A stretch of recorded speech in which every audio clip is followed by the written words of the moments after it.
Hey guys, I'm Danny, And I'm EJ, and this is the Your Living Proof podcast. where we talk about addiction and how it affects the family, from the brutal to the beautiful and everything in between.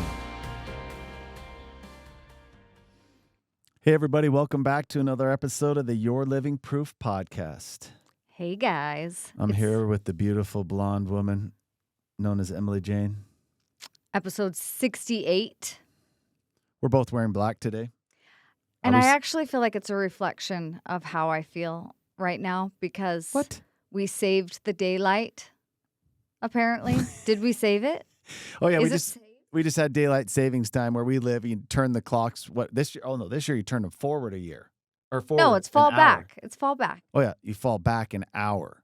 So basically, I'm feeling the gravity of the situation, which is Whatever. less sunlight makes EJ a dull girl. I don't Like, I think it's more the cold. It's both. Like it's not the time good. changed, so we have more darkness in the day, and also it's getting colder. Like when you're bringing your kids home from school and you're like, look at the sunset. It's not good, guys. No one needs to feel like this. Hey, we we're need to vote to change it. We're grateful that you joined us again and that you're part of this journey with us. We do. We genuinely appreciate it. So we're just grateful also that our life has calmed down a little bit. I know everybody goes through ebbs and flows in their life, but ours finally calmed down. Like Yes. football ended, and then all cheers. Football mom or a cheer mom. Yep. Cheer just ended. So our life's now becoming a little bit calmer. Yeah, it does. That does feel nice. We have regained sanity. I don't feel like such an Uber driver these days. You know, I'm also having this crazy thing happen. Like, I feel like I was a cool kid.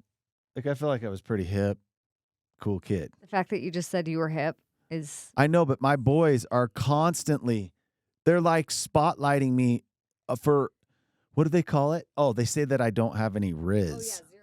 That's the thing. But what's happening is I'm learning that lingo and jargon just changes, and it does, it's an indicator of your age and your generation. Yes. I'm not mad about the fact that I don't use the word riz. I know. I think it's cool. I'm fine. But my son did on the way to school today. I let him choose the music and listen, and he turned on one of Notorious B.I.G. Biggie Smalls' like most popular songs. He's like, "Dad, have you ever heard this?" Oh my gosh. I was like, "Listen, boy, you don't even know." He's like, "You don't know who this is, boy." But it is. It's terrible when you get to that point where your kids like start treating you like that lame parent. Yeah, I'm like, you guys, They have no idea. They have no idea. Okay, well, let's get into it. This episode, so if you listen to our last episode, we planned on getting through a lot more information, and we didn't quite get through it because it was so much. What was it? It was the recovery roadmap. I know what it was. I was just testing you. But if you didn't listen to that episode, listen to it because truly, I think this is something that everybody struggles with. And that is, if you love an addict, you typically think all I need to do is get them into rehab and then they will be fixed. And what we're presenting in last week's episode and this week's episode is the complete opposite of that, which is that is the starting line. And so we're going through that whole journey and what that looks like and what it means, what that type of support looks like for you. Yeah, there's lots of different phases. I mean, last time we talked about some of the aspects, which are going to be like residential treatment, which is called RTC. There's detox, there's intensive outpatient, there's the segue into aftercare, general outpatient, and kind of what those steps look like is along with what your role is during those times. Right. And it's like a foreign language. And it makes me mad. Like, why isn't this just known for people out there? Well, it's not. There's so many reasons. We could have a whole episode on why this knowledge and information isn't out there. Right. There's the business side of it. There's the society standards and the collapse of family that is involved. But goodness gracious, we hope to help you understand what this roadmap looks like. Yes. Right. And also, just if you're new, welcome. We're so glad you're here.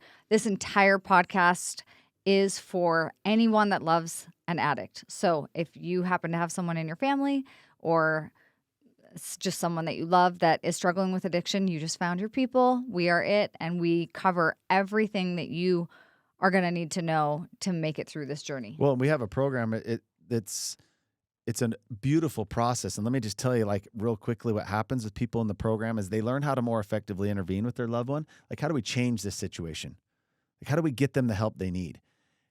And then regardless of whether or not their loved one cooperates, they learn to start understanding the situation for what it is, what their loved one's facing, how it's affected them, and they become healthier. Not only does it like benefit them and their relationship with their spouse and other kids or whatever it is, but they become more effective at helping this person that so badly needs their help, but simultaneously is blaming them for all of this, right? Yes. Beating them up. Yes. And I just want to say, you have no idea. I'm gonna go off on a little tangent for a second, but inside of this program are these different communities of people, and they get to meet weekly on a support call with Danny.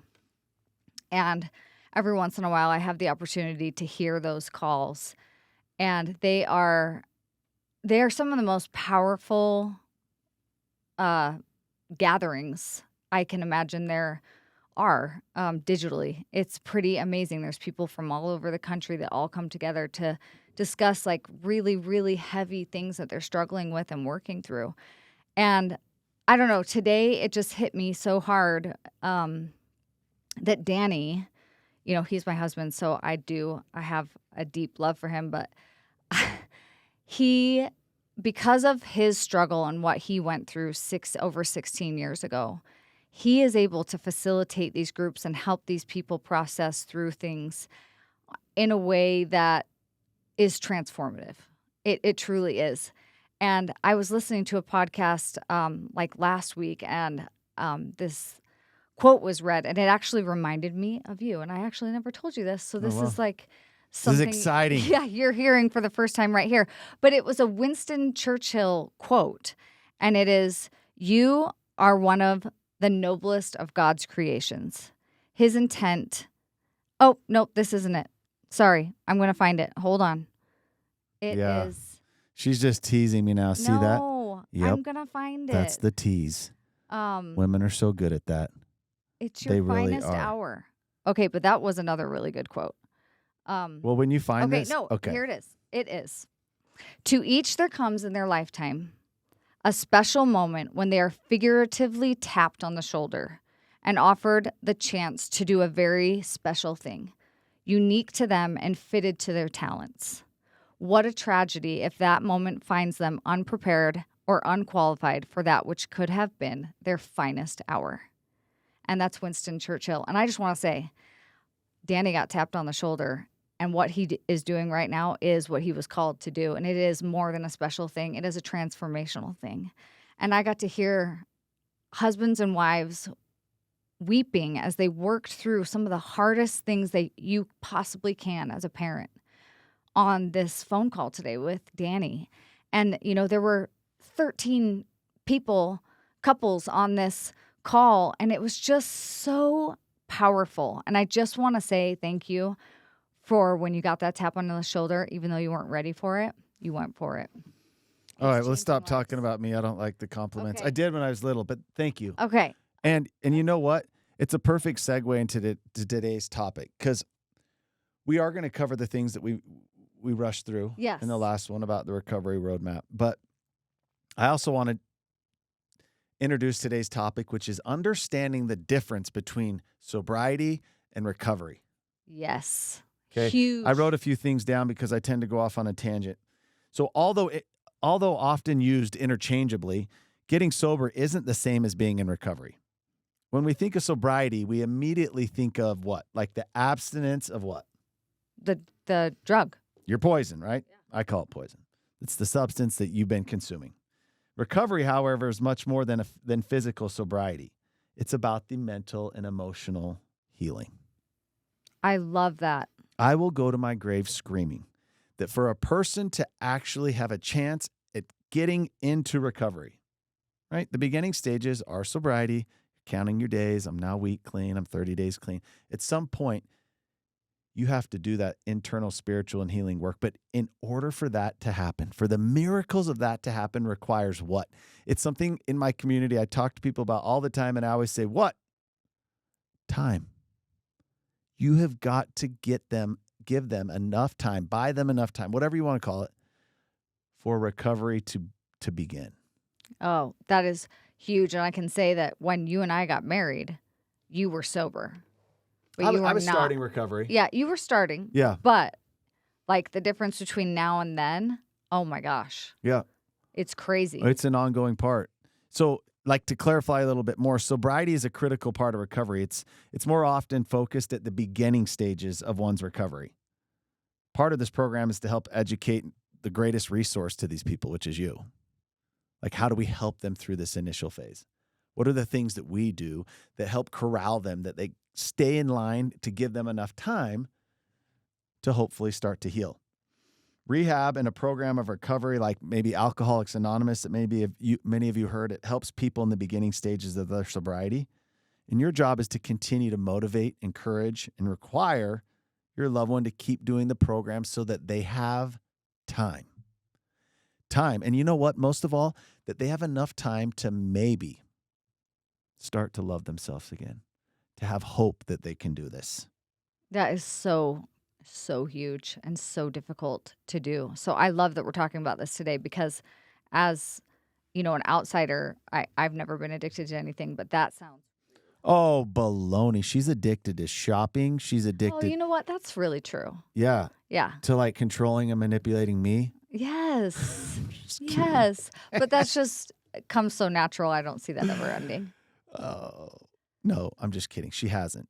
Mm-hmm. But it's good to see these understand these things. And you know what? For someone who's been through the ringer with someone in addiction, right? Whether it's your child or your spouse, over time they develop, and call them what you will, bad habits, unhealthy habits, or addictions themselves. Oh, 100%. Codependency is one of the big ones. Huge. But, the goal is to just stop to see things for what it is and be able to move forward. So in the beginning of a program of recovery, these places in sobriety, they recognize these lengths of sobriety.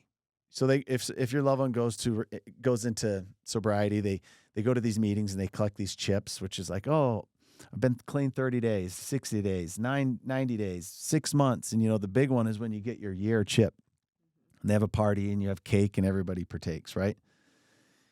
It is a critical part of one's journey. These little baby steps they're taking, recognizing the monumental accomplishment of getting to 30 days, 60 days. And a lot of the world kind of looks at it like, well, you better. Yeah. But let's just come to terms with the fact that there are, and I have some statistics in a minute. You know what? Let's get into these. Yeah. Okay. Why do so many people fail at recovery? Okay, I'll go back to what I was just talking about. But I pulled some numbers. If you just go search this now, this is off I think the U.S. Health Department. Yeah, so these are site. U.S. only numbers. They're always 2 years behind. Every time you look up statistics surrounding mental health, whether it's suicide, mental health, depression, anxiety, anything, or addictions, they're always 2 years behind. I don't know why. 46 million people aged 12 and older meet the criteria for having what is considered an addiction, a substance abuse disorder. 16% of the population. Yeah. That's hefty. And they break it out. 30% of those are classified as alcohol, and 25 million of those are people with drug disorder. Here is why those statistics are they're baloney. For these statistics to count, and that's a lot of people. Yeah, 16% of the population are known. What does that mean? What does known mean? Well, known must mean they went to the hospital for it. It's been documented. It's been reported. For the hospital or in a police report. Or maybe like a doctor, I guess. Suicide call or attempt or doctor. It had to have been documented. But where do most addictions, for the majority of the time, where do they reside? Behind closed doors. In the darkness. And no one knows. So if we're talking about the people with known addictions being almost 20% of the population, can you imagine what the situation really is? That's bonkers. Here's a mind-blowing thing. In 2021, when they did these reports, again, they're always 2 years behind at least, 94% of the people who had a substance use disorder did not receive any treatment.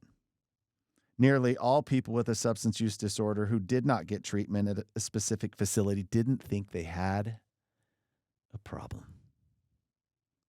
Well, let me break it to you, folks. None of them do. Even if you're a homeless heroin addict on the streets and someone comes up to talk to you, you don't have a problem. They're the problem. The world's a problem. This community's a problem. Society's a problem. Addiction requires blame to survive. That right there is that's the motive behind all this. I'm tired of that being the case. Yes. And I wish there was one solution that helped everybody, right? But I do know for those people out there who have a family, right? We all have our problems, but a family that wants to help, has the means to help, who has a family, right? Like, we believe in God. We're good people. We're trying our hardest. Those people have the power to help their loved one, but they don't have the tools. Yeah, so that's what I want to talk. Like, that's really the point of this episode, is talking about that. Why is this subject in particular such a brick wall that families hit? Really educated, bright, well-intended, resourceful families. Yeah, well, we have several episodes on this. It's because we treat it like other things. And addiction is the one and only thing that removes your agency. It is the only fatal illness on the planet where people often argue, disagree, or fail to do something about than any of the others. And the person who's sick will fight you tooth and nail to stay sick, right? They don't have a problem. That is the power of it. That is what happens. That's why it is classified as a disease, because over time, your loved one's abuse of whatever it is rewires the way they think, and now they're sick. They have a disease in their brain. Yes, and they have so much trauma So there's nothing broken, and there's nothing that needs to be fixed, okay? If you think you're going to send them to the greatest facility in the country and fix them, I'm sorry to tell you that that's not how it works. You've got to get them time. For a person, the only difference between someone who gets into recovery and someone who stays stuck in their dysfunction is the willingness to do whatever it takes instead of what they feel like doing. So that's what I really want to talk about, because last week we focused a lot on that front end of recovery where it's like, okay, the detox, the inpatient facility. But I think that, like, hands down, the most difficult thing is once they get home, once your husband gets home from rehab and you're trying to, like, act like a family again and be normal, or once your kid comes home and you're trying to, like, integrate them back into regular family life. How do you get and keep them motivated and not drive yourself crazy worrying about everything they're doing when you can't see them? And, you know, all of these things. It's that is so hard, is, I think, the brick wall that most people hit. Like, they just can't figure that portion out. Yeah, and a lot of them have had some success, right? They've done some things. They've made an effort to get their loved one help, and then it all falls apart. Right. Again, I'm not claiming that there's one solution for everybody, but I'll tell you, for all the people that I know, I've met, that I look up to who are in long-term recovery, they had motivation. They had support. They had people pulling them along the way. For some of them, it was a court order by a judge for a while. But people who loved them learned how to help, how to require, how to motivate without enabling.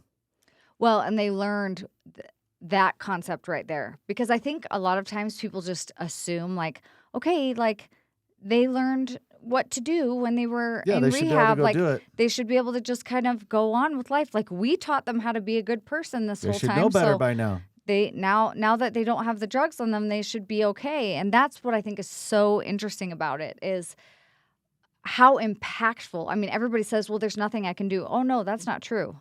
Because your mindset, once they get home, will impact the way they move forward. Yeah. In a massive way. And let's just say there are situations that every one of us have been in where you're required to do something, but what do we do instead? You do what you want to do. We do what we feel like doing. Right? Isn't there examples that we all could possibly have of that? Yeah. I mean, and that's the thing that I say this to my kids a lot, and it is, growth looks like work. Like, if you want something, that's great. It's it's cool that you found something that you want to be good at or that you want to improve on or whatever it is. But if you truly want that, your road to that is work. It's not thinking about it. It's not talking about it. It's not even writing it down. It's working at it every single day. Growth, it just looks like work. And I heard this. Okay, guys, I turned into a football mom. I'm not a football fan. Well, now our I son am. had that effect on her. But She hated football. our son became like a football rock star, and Danny is the head coach of his team, and I became this total football fanatic now. She still doesn't know half the rules, though. I don't know anything, but it's fine. I cheer for the right teams, okay? That's all that matters. And I went to BYU, and so I know they're terrible at football, and I don't really care about that. Well, now, they've been great before. But back in the day when Lavelle Edwards was in charge of things, he had this awesome quote that I found that I was reading this to my boys. And it is, it says, former BYU football coach Lavelle Edwards used to say that in sports, people often talk about the will to win. But even more important than the will to win, he said, is the will to prepare. Many players hope to win or want to win, but it is those that do the work and make the sacrifices to train and practice hour after hour and day after day who do become the winners. And that's easy to say to somebody who's when you're like trying to cheer someone on, but that truly is the mindset that you need to give. It's like a gift you give to that person that you love so much, is that mindset. Like, you know what? You can want to be sober, you can want to recover, but if you truly, truly want to make that transition from sobriety to recovery, that looks like work. That looks like every day doing what's required instead of what you feel like doing. That's what it is. It is. I could go off on a tangent because that's the difference. And when we go back, if we circle back to what the topic is, the difference between recovery and sobriety is huge. Nowadays, our society standards have collapsed. We talked about this in the last episode a tiny bit, but there's a lot of people who are no longer using meth or fentanyl or no longer consuming alcohol who are now dealing with life rather than going through, like you said, preparing and doing the work. They just found something else to kind of take its place. There's even facilities that now market themselves who do these extensive ketamine treatments. There's every vape store on the corner through our country that you can go to now also advertises kratom, right? Which is this drug that's legal. It's like from a leaf, right? Like It's from a plant. But what people don't know is if you take 2 or 3 times the recommended dose, you just get the similar effects of heroin.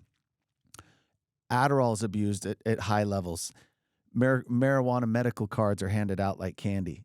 So there's a lot of people who claim to be in sobriety that are still using some of these mind-altering substances. Now, I will be the first one to tell you, and I don't want to go too far off on a tangent. MAT, M-A-T, stands for medical assisted treatment, is and always will be part of someone's journey in the beginning.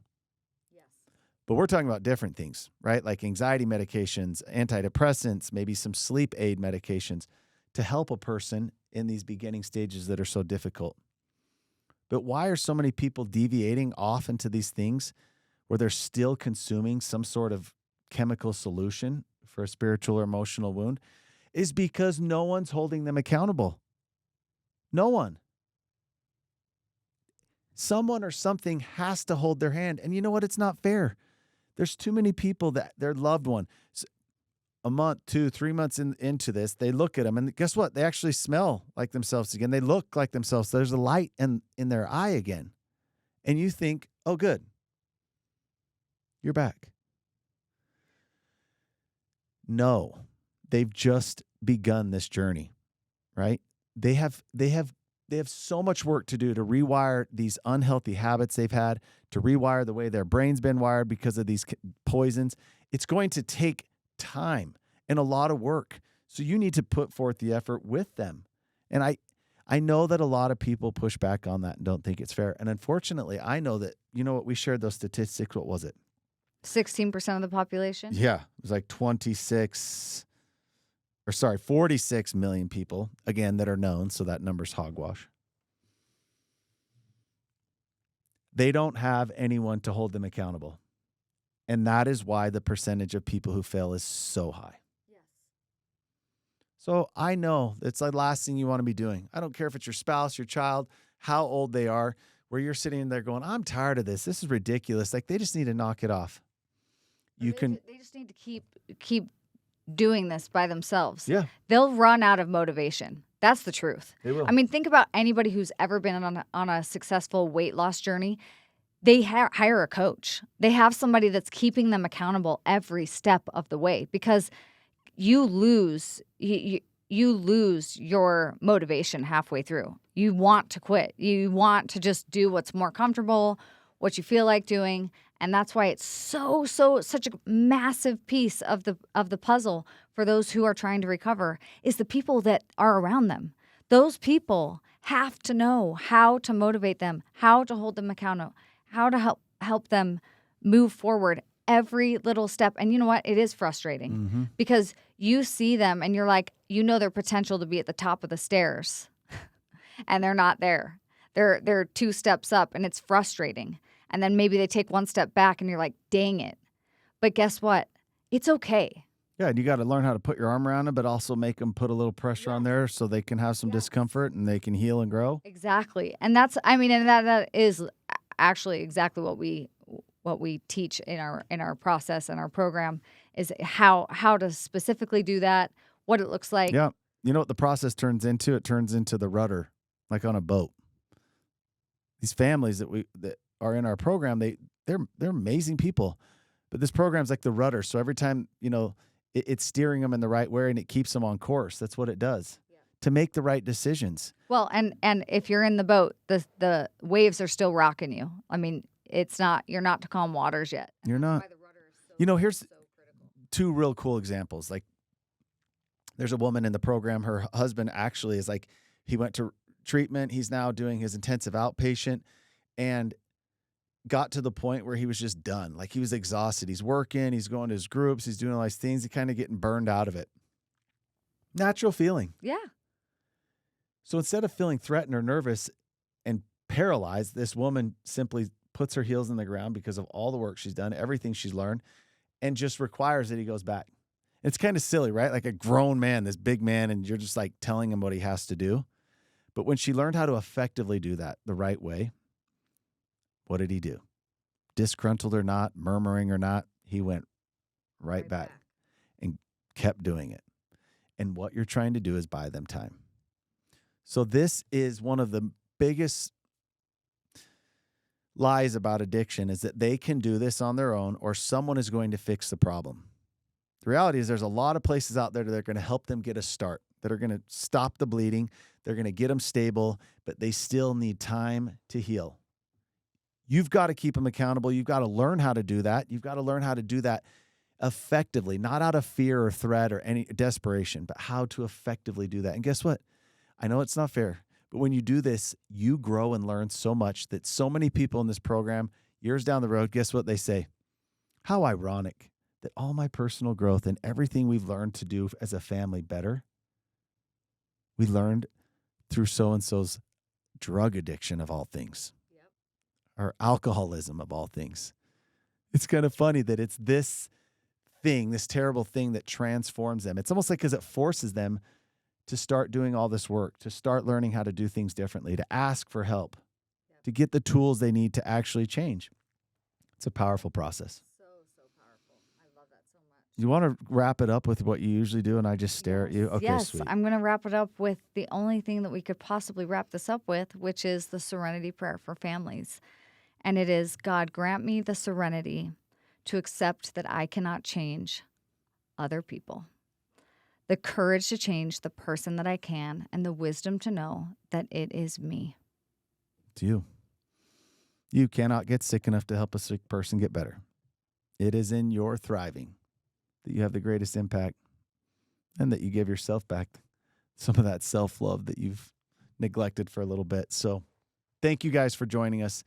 A lot of important topics. Please share these with people that you know who need them. Share them with people close to you and share what you're learning. For sure. And if you are a podcast listener, thank you for listening. But also tune into YouTube and watch us. Yeah, Your because we Living have Proof, all one word. Yep, we have a podcast channel now, and so every single one of our episodes, you could actually see us too. And but we are both wearing black today. yes, but I will say, I used to not watch podcasts on YouTube because I didn't know that you could speed up the time, because I always have to listen to podcasts on 1.5, and you can do that on YouTube. So anyway, we'll see you guys there. Have an awesome week. Thanks, guys.